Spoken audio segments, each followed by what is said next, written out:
Hi guys, நம்ம டேஸ்டான mutton gravy செய்யறோம். வீடியோக்குள்ள போறதுக்கு முன்னாடி லைக் அண்ட் சப்ஸ்கிரைப் பண்ணிக்கோங்க. வாங்க வீடியோக்குள்ள போகலாம். ஒரு கடாயில் தேவையான நல்லெண்ணெய் சேர்த்துக்கிட்டு பட்டை ஏலக்காய் சேர்த்துக்கோங்க. கட் பண்ணி வச்சுருக்க வெங்காயத்தை ஆட் பண்ணி நல்லா வதக்கிக்கோங்க. தேவையான அளவு கல் உப்பு சேர்த்துக்கலாம்.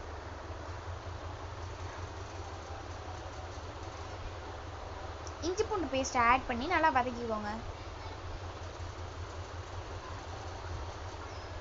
3 பச்சை மிளகா சேர்த்து நறுக்கி வச்சிருக்க தக்காளி ஆட் பண்ணி நல்லா வதக்கிக்கோங்க. இப்போ கொத்தமல்லி ஆட் பண்ணி நல்லா மிக்ஸ் பண்ணிக்கோங்க. மிளகாய்த்தூள், மல்லித்தூள், மஞ்சத்தூள் ஆட் பண்ணி நல்லா வதக்கி விட்டுக்கலாம்.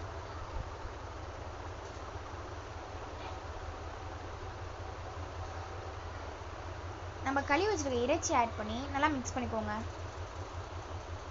தேவையான அளவு மிக்ஸ் பண்ணதுக்கப்புறம் தண்ணீர் ஆட் பண்ணி க்ளோஸ் பண்ணி வச்சிடலாம். தண்ணீர் ஊற்றிக்கோங்க கரெக்டான அளவு.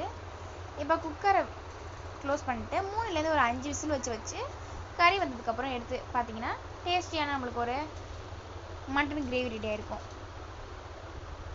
அதை அப்படியே எடுத்து ஒரு தட்டில் மாற்றி சர்வ் பண்ணி வச்சு சாப்பிட்டு பாருங்கள், சூப்பராக இருக்கும்.